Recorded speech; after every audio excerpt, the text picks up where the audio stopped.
Mr. Steele's brought up the issue of Mr. Stevens and being able to play the dropping diamonds. Have you all considered that? Is that responsive to what we have covered thus far? Since that was Ms. Love's when she's going to address the dropping jewels portion of it, Your Honor.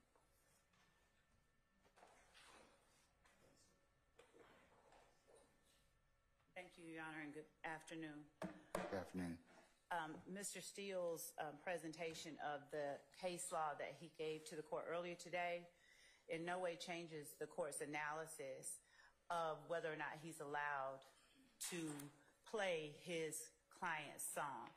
Because going back to what we said before, one, he has the burden of showing or stating to the court, identifying specifically, not generally her intonation, she misrepresented. He cannot make a blanket statement that the state misrepresented something, so that allows him to just put in all of his clients' self-quoting statements. Number one, he has not met that burden. I remember that the court asked the state when we were discussing it, which version was different. One, the case law is clear that Mr. Steele, the defendant Williams, bears that burden of showing to the court what part of what the state presented to the jury, and we read lyrics. We read actually the entire song. Let's just be real clear.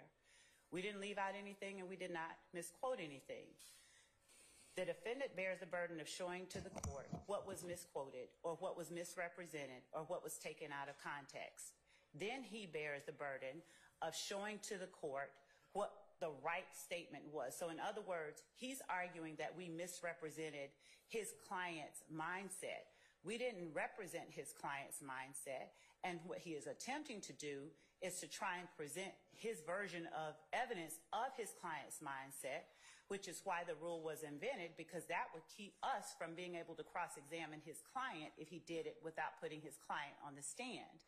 And the rule of completeness only allows him to get in what he can show was evidence showing that the state made a misrepresentation as to the words of his client's song. So if he were to put in proof that I said that his client said something to the effect of the sky is blue, and his client actually said the sky is red, he has to say, Your Honor, she said the sky is blue. She attributed those words to my client. Here's where she did it, and here's where I can prove to you that he said the sky is red. He cannot put in the entire song because he claims that my intonation was wrong, because the only thing that we were presenting to the jury is the fact that the words to the song were what Trontavia Stevens said that they were. Ironically, when Mr. Steele crossed Trontavia Stevens, he said the same words that he stated the state had said.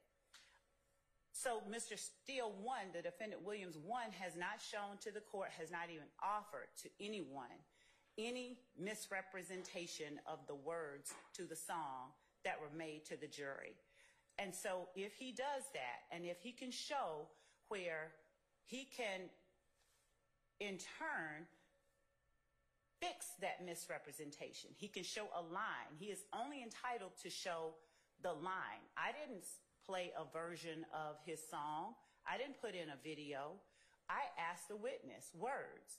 And so he can in turn go back and ask the witness words.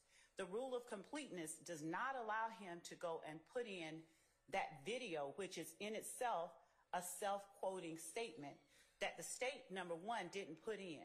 If we had put in the video and had words of the video changed, he'd be entitled then to put in the video, but only the portion that we had changed. So what he is attempting to do is to not only circumvent the hearsay rule, circumvent having his client testify about his client's mindset, and all of that by putting in a video needlessly under the guise of wanting to meet the rule of completion, but he is in doing so effectively trying to confuse the issue before the jury. So if it were